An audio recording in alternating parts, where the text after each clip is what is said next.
Welcome to Witches in Yoga Pants, your cozy corner of the cosmos where modern magic meets everyday life. We're here to explore magic, mindfulness, and personal growth with a grounded, no-fluff vibe. Whether you're into moon rituals, tarot spreads, or just trying to survive Mercury retrograde, you are in the right place. So get ready to disrupt some old patterns, explore what it means to reclaim your power, and remember who you really are. So pull up your yoga mat, light a candle, and let's get into it. In today's episode, I sit down with Amanda Furbee, master herbalist and owner of the Herb Shoppe PDX. Together, we're getting you ready for Valentine's Day with a conversation about self-care and self-love and how herbs can be powerful allies to nurture ourselves through everyday life. We talk about using herbs to support our nervous system regulation, rest, balance, and vitality, especially during winter, along with simple, realistic ways to weave herbal support and self-care into your daily routines. This episode is an invitation to slow down, listen to your body, and explore how working with plants can help you feel more supported, steady, and nourished. Let's get into it. Welcome. Thank you so much for being here. Yeah, thank you for having me. We finally did it. We got right? together. It's been on and off.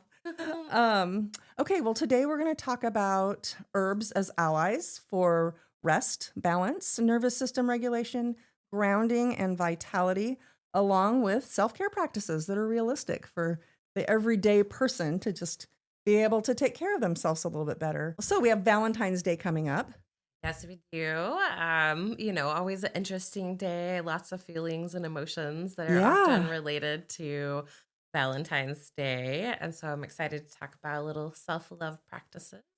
So you've been working with herbs for years. I have, yeah. This is, I'm 14 years in now working with plants, and it was in the design world prior to, and then moved out here in 2011 and started my journey with plant medicine. I love that. Yeah, I remember you were at the Herb Shoppe in Mississippi Avenue for a while. And before that, I started at the Hawthorne location that was here years ago, and then originally partnered with the original owner of the company in 2013, and then we opened jointly the Mississippi location in 2014, and then slowly I took over that and had it all in my hands by 2016, and it's been an amazing journey. So great. And then now you're exclusively online. The brick and mortar is closed, right? Yep, that's right. And 2023, I made the decision to take a leap of faith again and move everything all online with some big future growth plans to move into wellness property eventually. And, really just learning to shift with things where they need to shift. And it felt like, okay, it's time to make this leap and shift to online and to step into the next level, I guess, of herbal medicine and be able to help out and reach the community on a larger level. Yeah. And you were talking about having clinics local, but then also there's online appointments as well. So people can schedule even sliding scale. Yes, that's right. So. Yeah, we are now a nonprofit, a local 501c3. Sorry, that's a mouthful, right? Yeah, which is great because it really allows the flexibility for me to reach a larger audience again. And so I've been teaming up with Brooke at the People's Health Clinic of Portland, doing free clinics with them. It's also side by side with Operation Night Watch here in town. So it's really serving the community on that level. And then I also offer sliding scale consultations to folks. Really, I want people to be able to have the healthcare and the same one-on-one experience that they might have if they walked through the brick and mortar retail store. But really one-on-one, I really get to talk to those people and we get to dive into what's going on and help with the wellness picture. I love that. Natural medicine, people tend to forget it exists. Because we've been conditioned to just believe what we're told. It's true. It's true. It's really getting back to the roots when you start dealing with herbal medicine.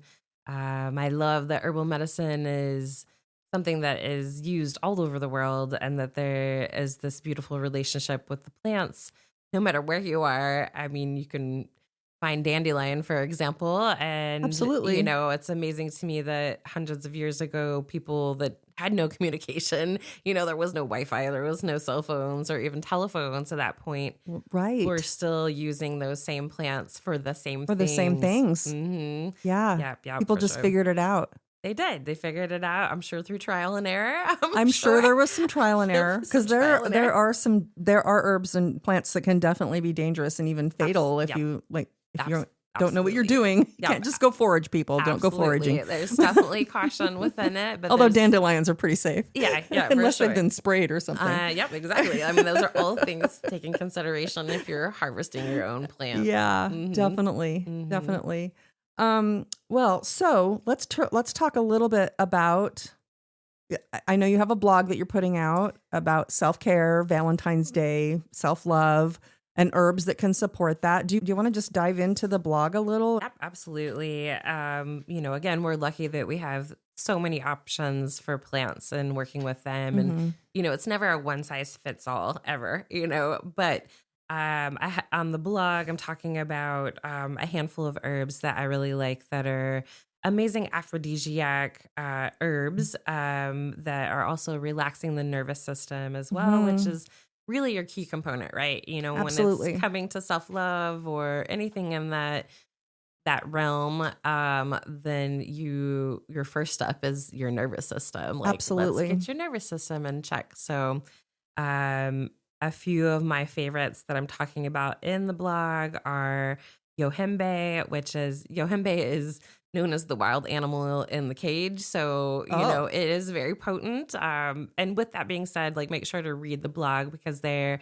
are a few contraindications with some of these herbs. So make sure that you get the full picture before you just dive into them. But yohimbe is amazing. Maca is also one of my favorites. And maca is a wonderful adaptogenic herb as well. So it's really helping to balance the nervous system, the adrenals. It has a delicious taste to it. We're one thing with herbal medicine is we're always like, oh, that's really bitter, or the flavor profiles take a little adjusting to at times, especially if you don't already have bitters in your diet on the regular. But those bitters are also doing really beautiful things for you. So absolutely.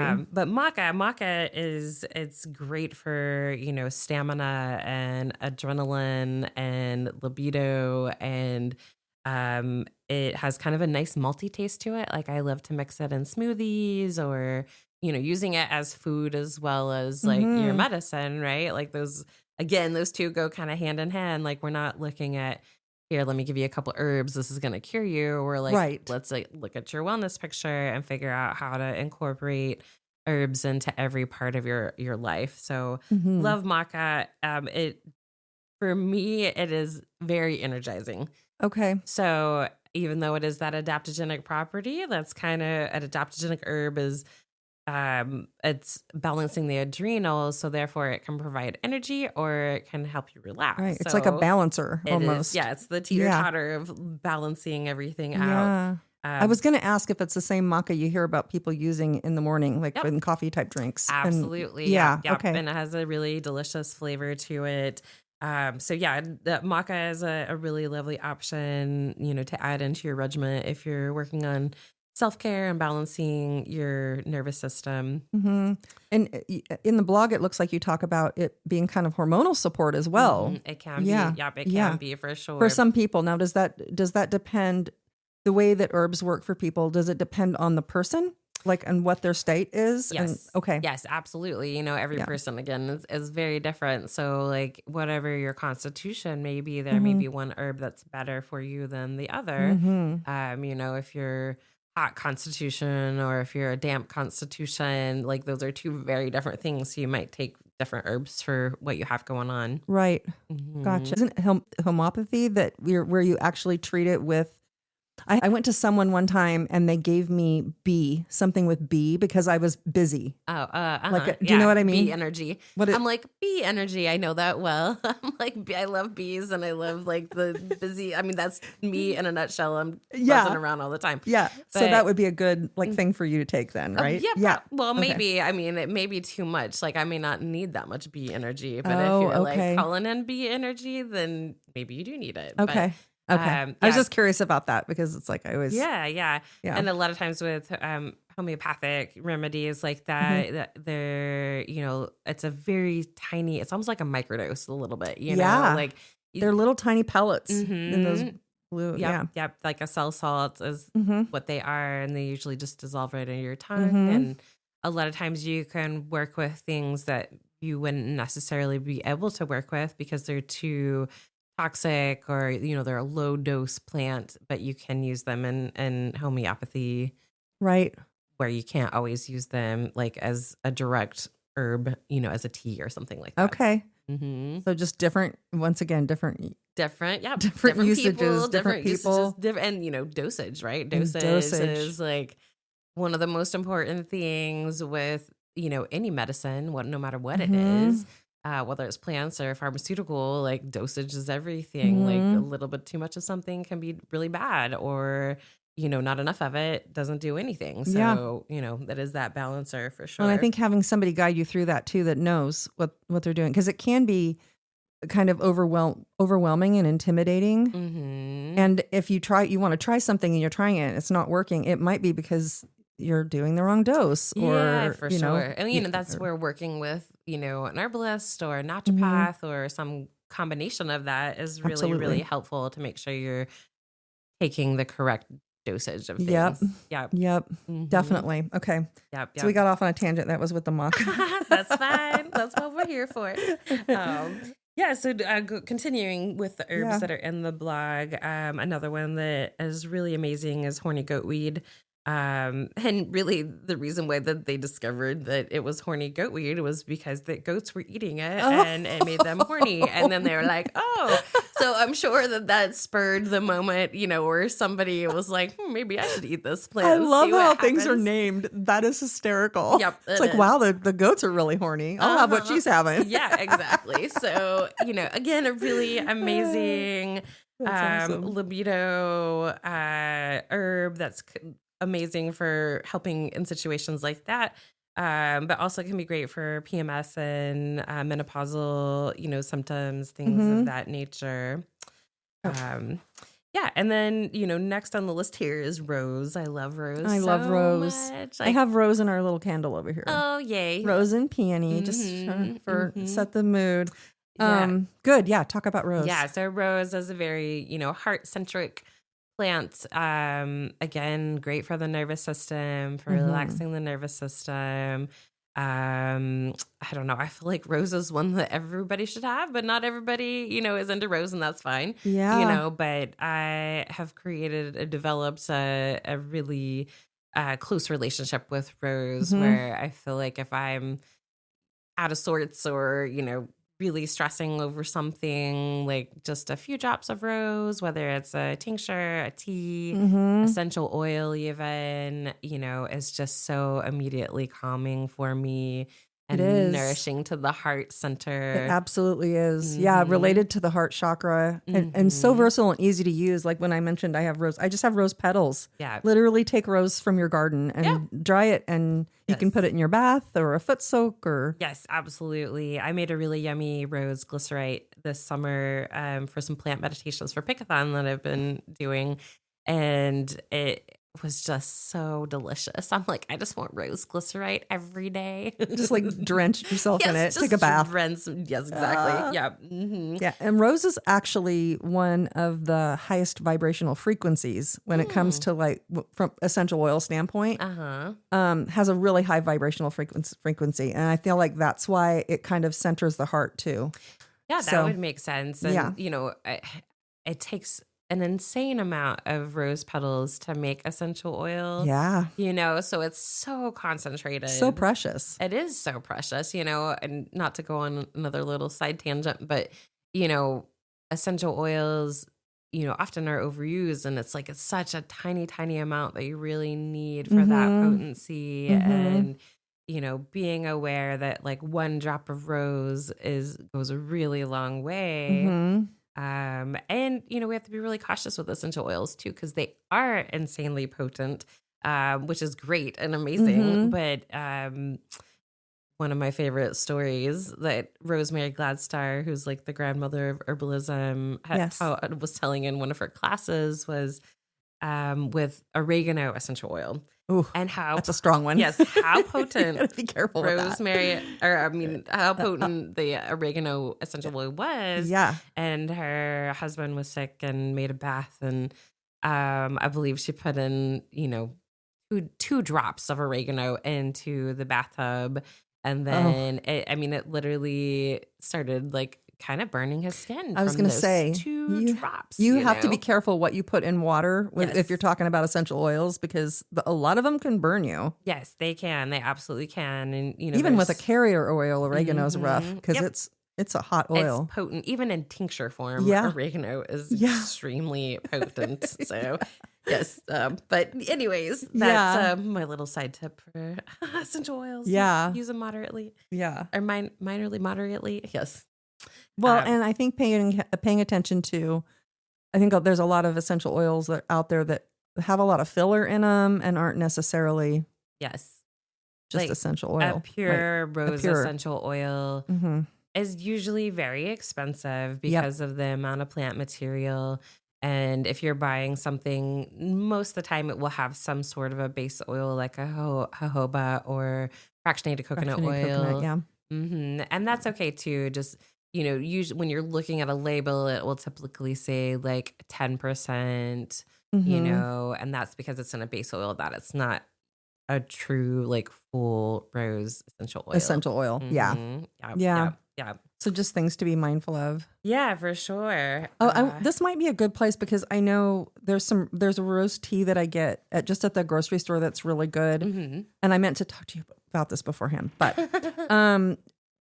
as far as walking into a grocery store and brands and like teas, do you have recommendations of like, I know that they're not all great, and obviously going to like an herb store and getting tea that's made by hand or tea that's fresh is, can you talk about that a little bit as far as tea goes? Yeah. I really don't buy teas other than what I have. Because I have bulk everything. You have bulk everything. Ever imagine. What's the shelf life for dry herbs like that? As long as they're in a glass jar and they're not in direct sunshine, then your herbs are going to last a couple years, and they're nice. Yeah. And if you're unsure, then like open the jar, smell it. Does it still smell fresh? Like, use your senses. Right. Make a cup of tea with it. Does it have flavor still? Because you're going to know if it does or doesn't. So it's one of those things that's just going to lose potency rather than making you sick or something. For sure. Okay. And, I'm a fan of like, fine, grind it down into powder and maybe use it for food. So you're not just wasting that, like there's ways to kind of maneuver. And you may not get the full potency of it whenever it's fresher, but I don't necessarily think you're going to lose in anything if it's, you're not getting as much, but you're not going to lose everything if you use it in a different form. Right. Gotcha. Yeah. But as far as like tea blends on the shelf that you may buy at a store, I would say the most important thing is just to make sure that you're actually getting what you think you are, because oftentimes you'll find in teas, supplements, things like that, they'll put different fillers and things like that in there. So that's the caution. Read the label. Read the label. Okay. Make sure you're actually getting what you think you're getting. And then organic probably is important. I think organic, wildcrafted is also great. Okay. And just really making sure it's sustainably sourced, because there are certain plants that you just cannot get organic. Right. Kava is one, for example, kava, which I love, and it's a great sedative herb. But you can't get that organic. Like there's nowhere that it is organically grown, but it is, something that I can get wildcrafted that grows naturally and is harvested, sustainably and ethically. So, organic, yes, of course, if you can get that, that's great. But wildcrafted is awesome. And again, like I said, making sure it's sustainably sourced and, like where you're buying your herbs from and things like that is really important. Sustainably sourced is a big deal. It definitely is. I mean, it makes me think of the book Braiding Sweetgrass. I don't know if you've read that or Yes, not, but I yeah. love that book so much. And it really kind of touches on what that looks like as far as yes. sourcing and picking. Oh, totally. Plants. I mean, we could go on another We could whole go on tangent for like harvesting and all of that for sure, but I'll say this about harvesting. If you're harvesting yourself, make sure you know exactly what you're getting because that is huge. Yes. There's a lot of lookalike plants and mushrooms and trees and all the things. So make sure you're actually getting what you think you're getting. Yes. And also make sure you're not over harvesting. That is a big thing too. And it's really hard to know how much plant material you actually need until you start doing that. I think everybody that is started harvesting and maybe making tinctures or something like that has had at least one time in their life where they're like, oh my gosh, I didn't realize I don't need this much, Right. So, I mean, luckily there's lots of other things you can do, but one great tip is if you're going to make a tincture, for example, bring the mason jar with you that you are going to fill to make a tincture. That's a really good tip. Yep. And then just only fill that jar up with what you need. Yeah. So, that's a good tip. Because you can always take it out and wash it and get it ready, and absolutely. But to use it to measure, turn it into tea or something. But like if that's what I would suggest as a beginner, like don't just go out and harvest, abundantly everything that you see. Like just only take what you need because a little bit goes a really long way when it comes to making things like tinctures. Okay. So a couple more herbs here that I would like to chat about. Damiana, which is a really lovely herb. Maybe one of the first, I'm going to say top 10 that I fell in love with. Really? I've never heard of it. Oh, really? Yeah, it's great. It's very relaxing, not sedative, but again, targeting the nervous system and relaxing all the nervines in your body so that you are calmer and relaxed. But also kind of gives you a little euphoric-y feeling. Okay. So really fun to play with when you're getting into self-love, practices. Some people will smoke it too. That's one that will often be mixed with mullein or even rose, really nice combination.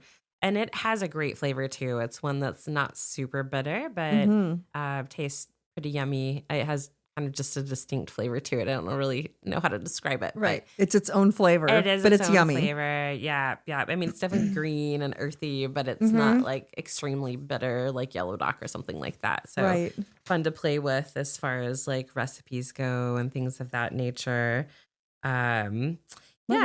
Yeah. And it's good for circulation, huh? Yeah, it can be helpful in that area for sure. Nice. And again, I think it's really, once you're relaxing that nervous system, you're relaxing all parts of your body. Yep.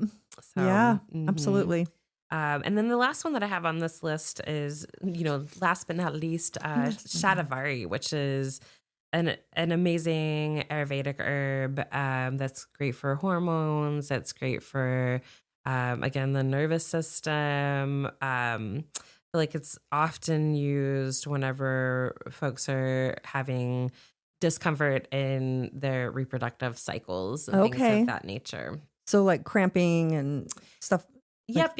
Or just hormones are out of balance. Okay. Things like that. Nice. Okay. So with that being a hormone regulation, you would want to check with your doctor first, I think, does it? Yep. With any herbs, you should always, especially if you're on anything like else. HRT or anything. Yes, exactly. Hormone replacement therapy. Yeah. Yep. With anybody, definitely make sure that if you're on other prescriptions, especially, or working through something with, an MD or an ND, make sure that we don't have any contraindications or anything like that. Yeah. I do have a list on the website that's free. That's under the resources page. Do you want to plug your website? Yep. So my website is www.theherbshop PDX, and shop is SHOPPE. Okay.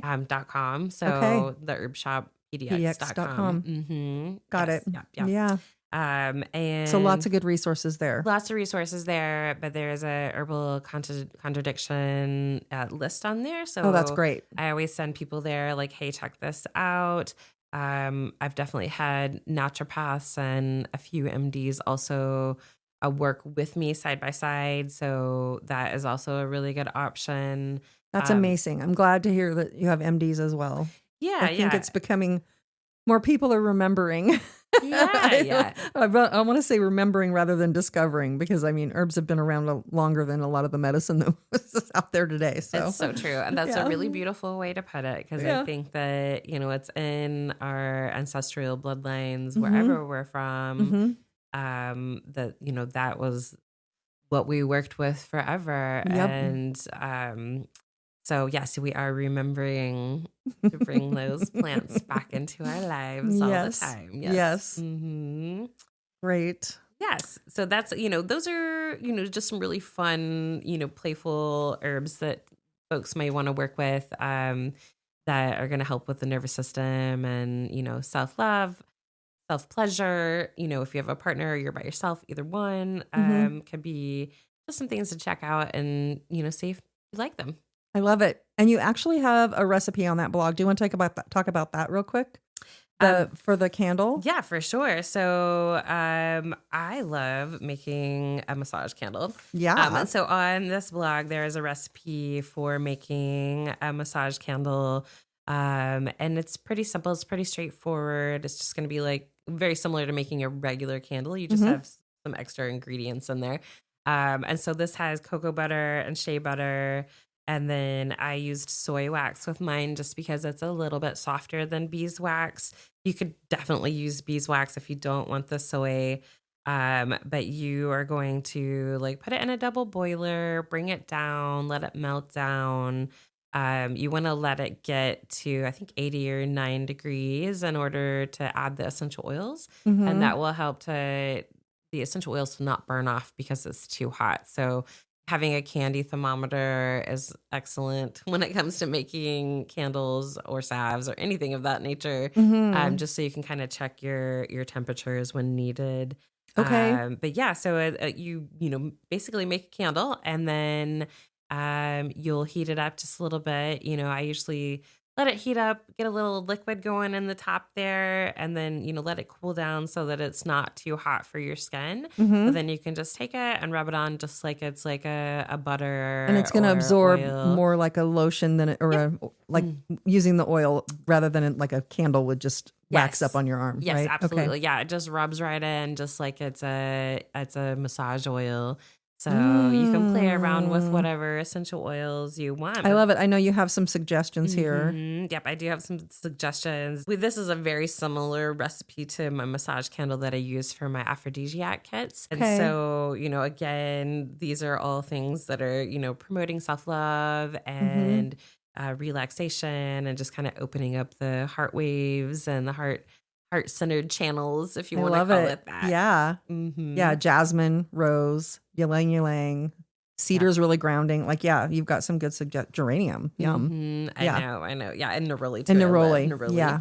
Neroli's really grounding. It's good for meditation as well. So kind of getting into and it's such a sweet, but it does have a very earthy scent to it. And I love that it comes from, the orange blossom, which, orange is so sweet. If you get a sweet orange essential oil, it's so sweet and so citrusy and it's great. But then you're like, wow, this neroli comes from the same, the same plant. Yes, exactly. It's, vastly different. I really don't ever smell any citrus in there. No, it doesn't smell citrusy at all. It's more earthy. So it's actual from the blossom? It's from the blossom. I feel like I might have known that at one time when I was in the essential oil game, but I don't remember that. So that is really cool because I would not smell neroli and think, oh, orange. Yeah. No. Never. Nope, Yeah. Nope. Smells like earth. It does. A little sweet earth. Yeah, definitely. So you just let it melt and then use that as a massage. And just let it melt. I mean, you'll, obviously it's going to, reharden again, but you can just reburn it whenever you want and use that as a nice little massage. So I love that idea because the warm lotion would be really yummy. Yes, for sure. I guess it's not lotion. What is it? It's kind of a oil. lotion. It's kind of a lotion. It's kind of a salve. It's kind of a candle. It's So kind of it's a combination of all three of It's the all above. of those things, all above. Mm-hmm. Okay, awesome. Well, this feels like a good time to segue into, I did want to talk about, I feel like self-care is often, we've been conditioned to treat it as more of a reward. Mm-hmm. Like, okay, once I do all the things, then I can sit down and have a relaxing cup of tea or take a nice bath or do whatever I want to do. But really, life doesn't allow time for that all the time. So you kind of have to carve it out. Yes. Yeah. And you cannot nurture other people if you are not being nurtured. That's so true. It's And 100%. so, I mean, it's so true. And you'll burn yourself out. Yeah. And I meet so many clients, and I've been guilty of it myself, but we forget to take care of ourselves. We do. And I think anybody that is, a healer or in that realm of work, Is even worse. We're the worst. We're like, oh, we're sick. I don't know what to do. And then you're like, oh, I have a whole apothecary with herbs. What do you mean you don't know what to do? No. But yes, it's It's absolutely true. Yeah, I mean, sure. I will be the first to admit that sometimes I go back and listen to my own podcasts and go, oh yeah, that's right. That's what I need to do. That's great. That's great.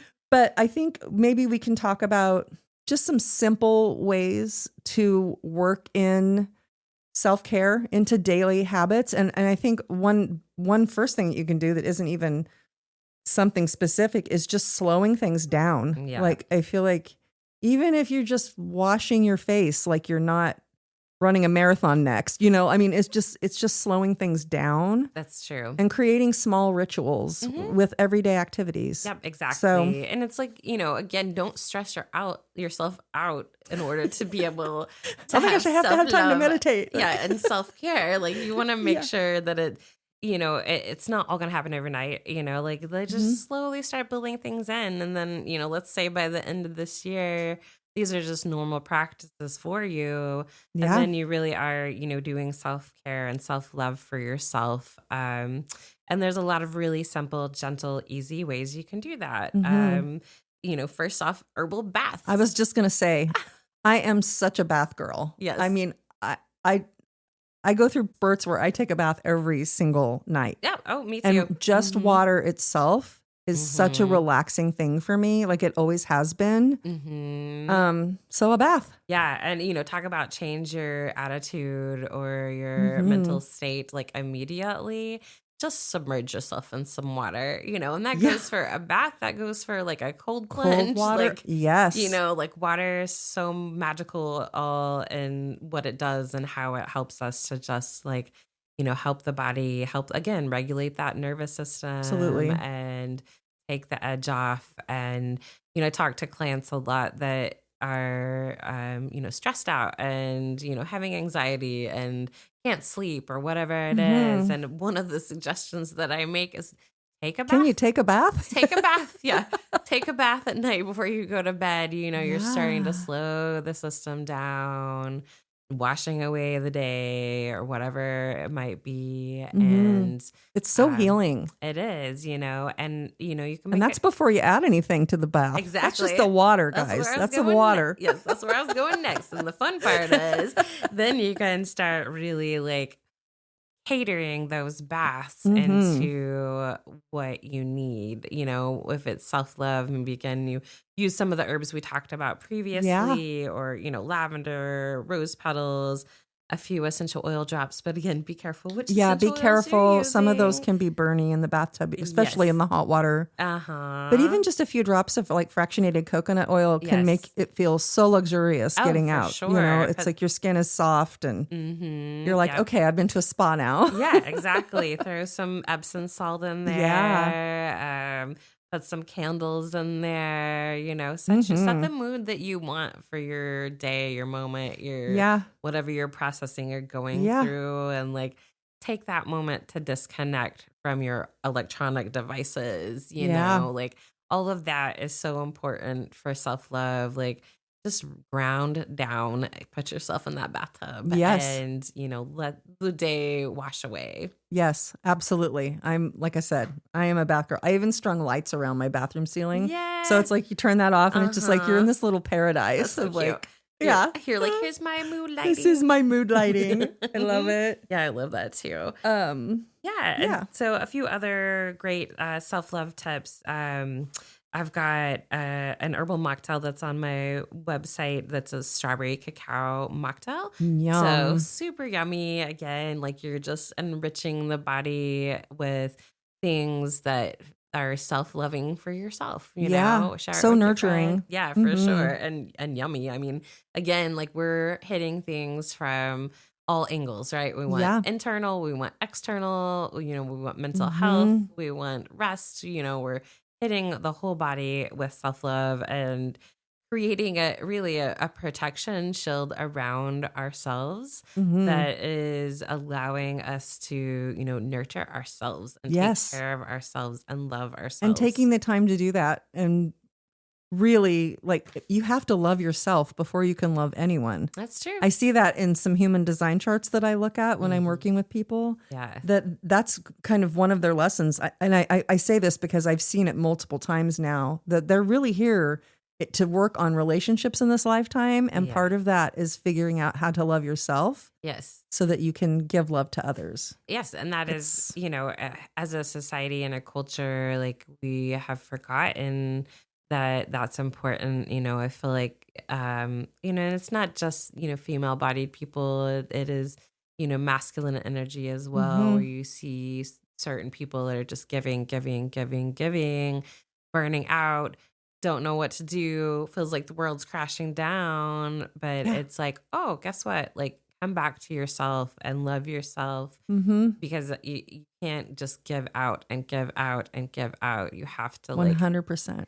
Take in, and that doesn't mean somebody else has to give that to you. No, like you have to give it to yourself. Almost everything works again if you unplug it and plug it back in. Like that's an old saying, and it's so true. So true. It's like your phone's messed up. Well, turn it off. Have you turned it off? Oh, for sure. I've sat on the phone for hours trying to fix something, and they're like, "Well, let's just unplug it and put it back in." You're like, "Oh my god, that worked." But we are like that too. Yeah, we are. So you know, you get in this burnout. You know, hustle, push. Yes. Especially now in wintertime when we're hibernating. We really are. It's hard. We should be hibernating. And we should be. Yes. You know, winter is such a. I'm glad you brought that up because like winter is such an amazing time to do that. Just like, you know what, summertime, we are going 900 miles an hour, especially here in the Pacific Northwest. Yep. And we love it, and it's good, and it feels good. We do love it. But it's also, you know, the seasons are so important, again, to regulate our bodies and to keep us healthy. Like, take note of each of those seasons and what we should actually be doing. And winter is all about rest and hibernation and also just like grounding down, you know, like ground down, turn off your, you know, electronics again, take that time, whatever it is. Maybe it's 10 minutes a day. Maybe you're lucky and you have 2 hours a day, but like our society is so burnt out.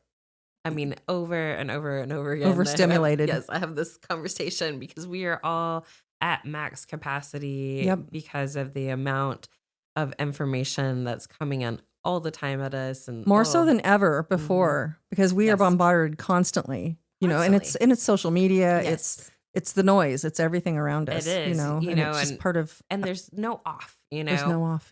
Back in the day, it's like, okay, let's say you're a farmer and it's like, oh, I wake up with the sun, I do my work, and then I'm like in bed basically by the time it's dark. Like, that was a natural rhythm. You know, our bodies are following the rhythm of the sunlight and of the moon and all those things.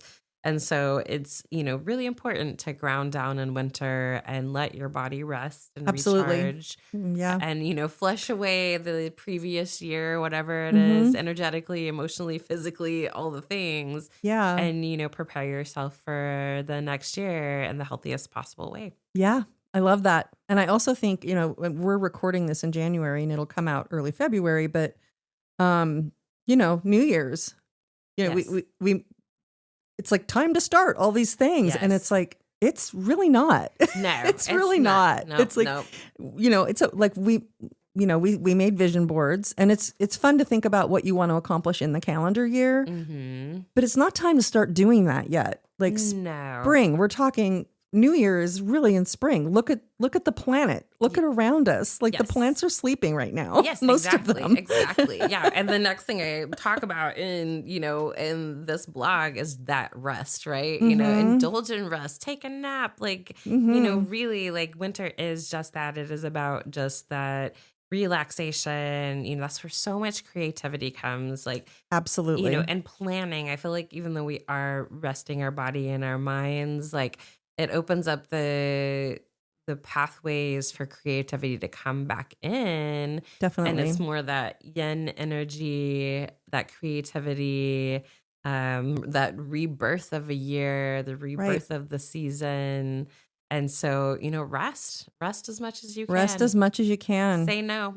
Say no. Say no. Yeah, absolutely. Well, and I think a lot of people are like, I can't rest, especially with kids or people with kids still, or, young kids at home. It can be hard to carve that out, but it can come. I mean, obviously we still have to work. We still have to do our things, but you can also approach it with a restful mindset of like, okay, I'm going to do this and this and this. I'm going to do it slower I'm going to do it a little bit slower than I normally do. Yeah, absolutely. And there's different ways you can approach things. Absolutely. And, even if it's, exercise, for example, like I feel like, again, summertime is like super diehard, rigorous. Like we're going to be going full throttle in all directions.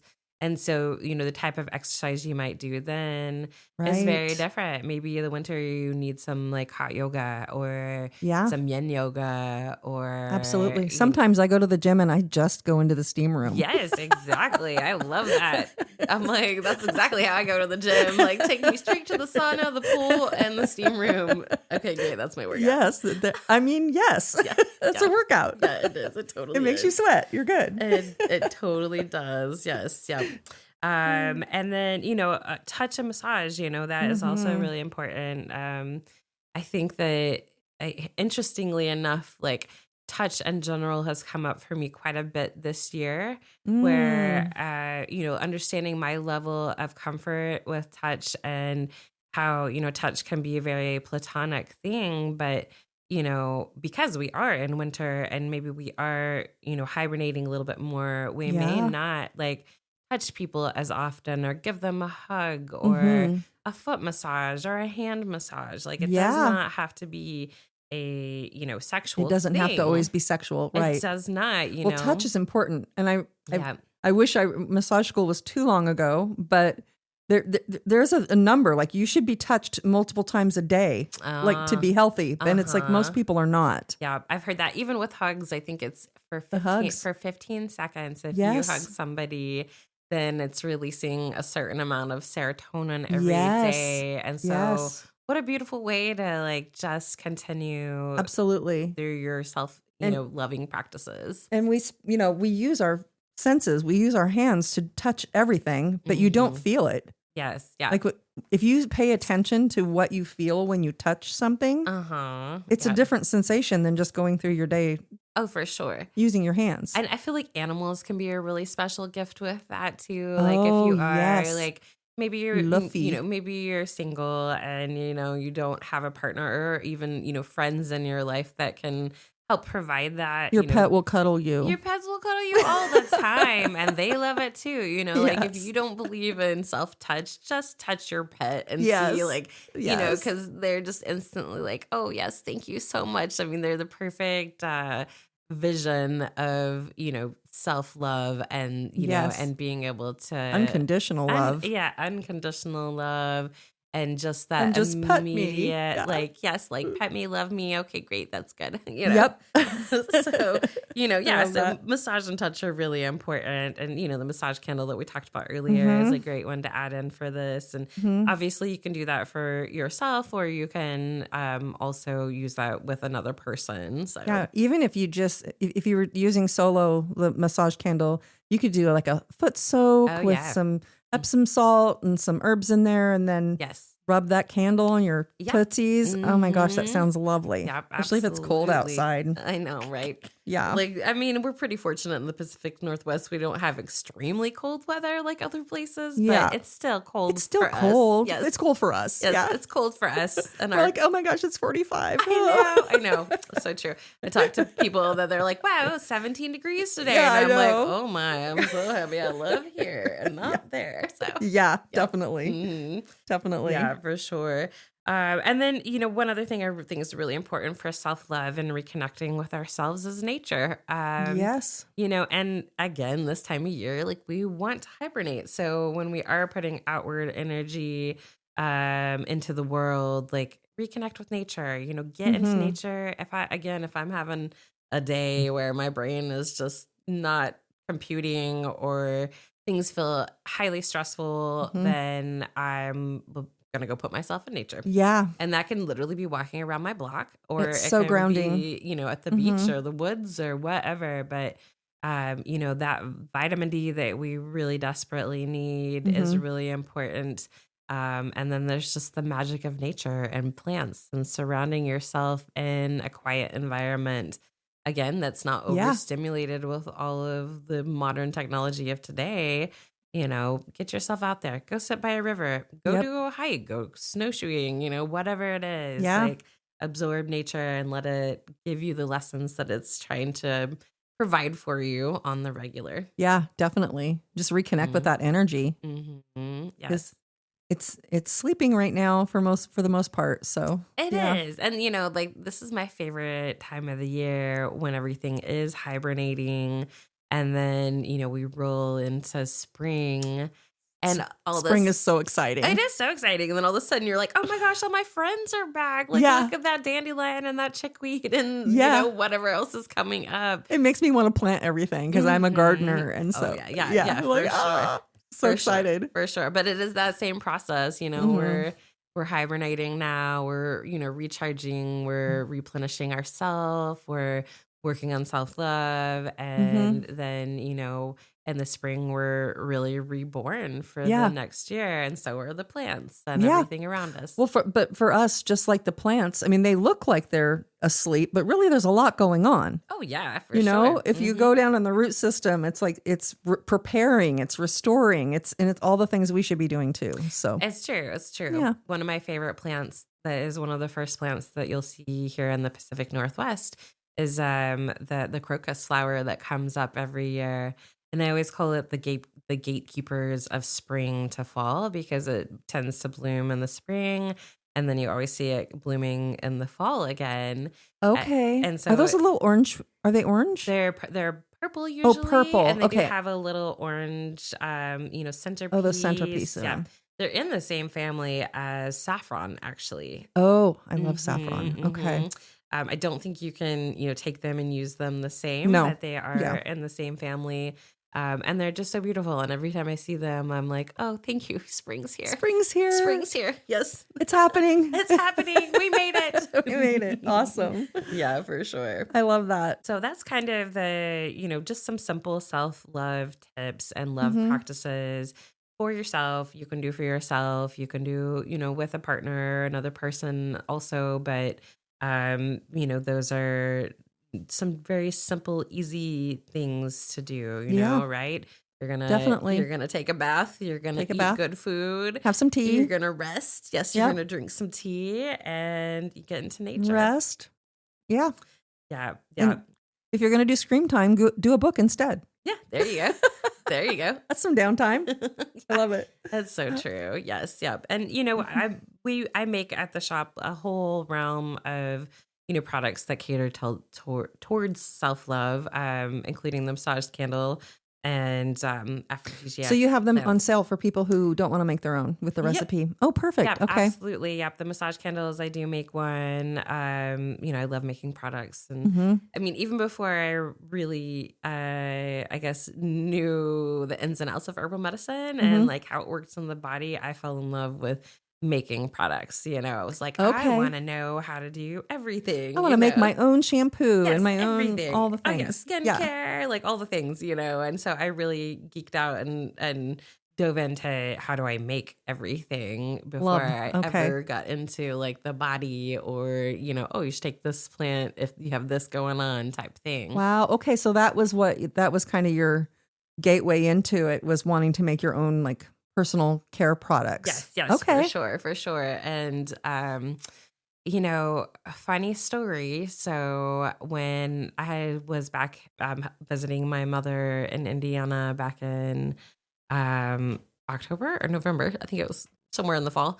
And she had me go through all these boxes that she's saved since I was a child of homework and drawings and all these things, but one thing I discovered in this box was even at 5 or 6 years old, I was making recipes. And, no way. Yeah, and selling them to our neighbors. Oh my gosh, that's hilarious. Do you remember? Did you? I do remember. Okay, you're like, it is a thing. Yeah, but I totally kind of forgot about it until I like stumbled across these like old recipes. And it's hilarious because it's like learn to make Chex Mix, like Oh my gosh, that's so cute. Like here's some pinwheels with cinnamon sugar on whatever tortillas. So, I love that. Like my food education has changed and evolved a lot. I was gonna say, here's some Chex Mix, totally. And you're actually working on a couple of books going on.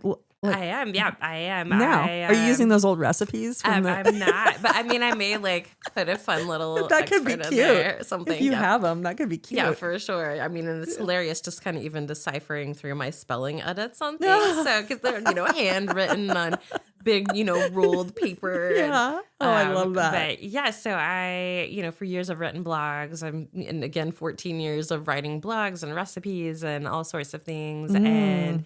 So I've decided something that's really important for me this year is to take some of those blogs and turn them into recipe books. Oh, I can't wait for that. Yeah, I'm excited. Yeah. And so the first one is going to be an herbal mocktail book. And it's, it's going to be herbal mocktail, but it's also going to have lots of great recipes for like, maybe you want to make kombucha, or maybe you want to learn how to do herbal infused honeys or sipping vinegars, things like that too. So lots of different types of product making going on that you might take and use in those recipes. I love that. For the mocktails. So you can make your own bitters and stuff, maybe? Absolutely. Okay. Yeah. Okay. Mm-hmm. All those and there's recipes for that is going to be in there. Yeah, that'll all be in there. And of course, I feel like mocktails are kind of all the rage, and it's really beautiful. I love a good mocktail because I don't drink all the time. Yeah, exactly. I'll drink occasionally, but not. Yeah, there is a big shift in the world right now, I think. Yeah. So like.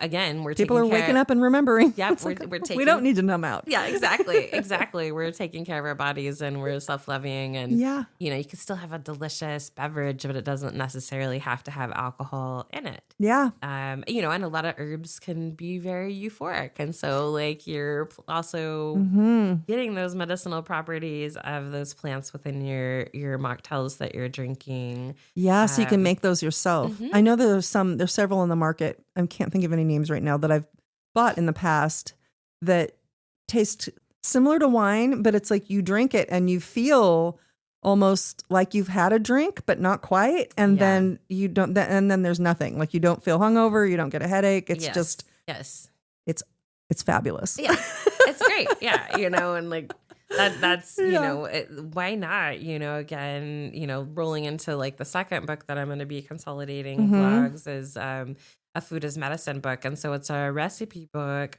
that is reminding us that there are lots of delicious foods out there that you can make that are the main focus is to stay away from anti-inflammatory. I was just going to ask, or inflammatory foods, right? Yeah. And so when I work with clients, we're often again looking at their whole wellness picture, and I always start with your food. Like, what are you eating? Let's talk about this. Inflammation is the bottom line behind so many things it's not even funny. And rolling back to what we were talking about, stress causes inflammation. So yes, exactly. Like, our bodies are all woven together. It's all woven together. Yep. So I love that. So anti-inflammatory type recipes then? For sure. Okay. So, again, just like really, reinstating that food is medicine and you don't necessarily need to take a capsule or a tincture to get your herbs in. Yeah. You look at your spice pantry, and every single spice in there They're has herbs. a medicinal property. Yeah, absolutely. Yes. That's what they do. I Yep. wrote a blog last year on your medicinal spice cabinet, and it's really interesting because the person I was working with was like, "Are you telling me that every single spice in my kitchen has a medicinal property?" And I'm Yes, like, "Yes, that's what I'm telling you. Yes, Yeah. And even when I had the retail, storefront, I always had this mind boggling moment where, I'm trying to organize, right? So I'm like, oh, okay, here's the bulk herbs, here's the powders, and here's like the culinary. But I have this moral dilemma with having culinary separate because it is all of those are medicinal. They're too. all medicinal. Yeah. And there's so many great things. I mean, And even then moving on to food, like garlic. Yes. Oh, yeah. Yes. You think of garlic more as a vegetable than an herb, but really it's a... Yeah, and it's a superfood. It's a superfood. And if you're sick, get you some garlic. I mean, look at Fireside, but it's, it's nutritive and it also is heavily medicinal. I mean, fire cider. You look at fire cider, like everything in there is food that you use for eating, right? You've got oranges, you've got lemons, you've got rosemary, you've got garlic, jalapenos, horseradish. Yeah, the list goes on and on and on. It'll blow the socks off anything that's going to make you sick. Yeah, for sure. Like, it's my go-to. The second I get that little like tickle in my throat, I'm like giving myself shots of fire cider. Yep. Definitely. Mm-hmm. Yeah. And even, ginger. Mm-hmm. Ginger's great too. Especially for inflammation. Yep. Inflammation, circulation. Like if you're always cold, like that's a really great one. Especially if you're sensitive to peppers, which, oftentimes people can be. And that can cause lots of inflammation in the body too. Ginger is usually a safe bet for most people. That brings heat to the body without it necessarily being hot. And I say that gently because ginger is hot. Very hot. Yes, but I can just do ginger shots. I love it. It's digestion too. It's so good for that digestion. Yeah. But I used to when I was really struggling with inflammation, I would just take ginger root and chop it up and put it in water. Yeah. Bring it to a boil and then let it steep for a while and then drink that water. And me personally had an amazing effect on inflammation in my body. I could literally feel it. Yeah. Are you so good? Are you typically cold natured or warm natured? I feel like I kind of bounce back and forth. I have thyroid stuff happening, so it's probably not as regulated. Yeah.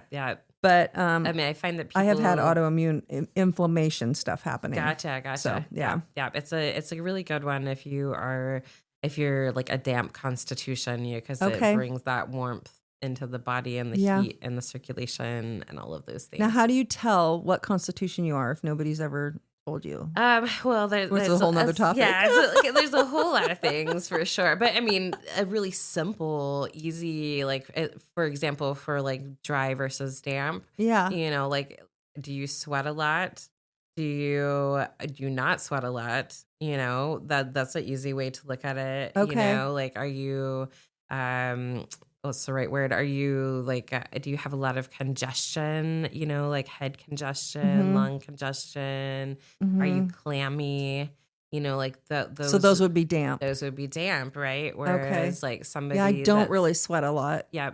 People that are like, that's why the steam room feels so good for me because I feel like it helps my body sweat stuff out that I need, and then you have to make sure you're drinking water and electrolytes and all that stuff if you're going to be doing stuff like that. But for sure. And, obviously this is a very deep, more detailed conversation, but like, just learn your body and see like, what is my body doing? Am I hot? Am I cold? Do I sweat? Do I not sweat? Like, those are kind of some simple things that you can do to kind of determine those factors in a really simple nutshell way. Okay. Still not sure which I am. Yeah. Well, and I think people can kind of fluctuate too. You're not all one or the other. Some people are on the polar extremes, but it doesn't necessarily mean like every single day you're like this. Yeah. Okay. That makes sense. Yeah. That makes more sense. Yeah. I love that. Yeah.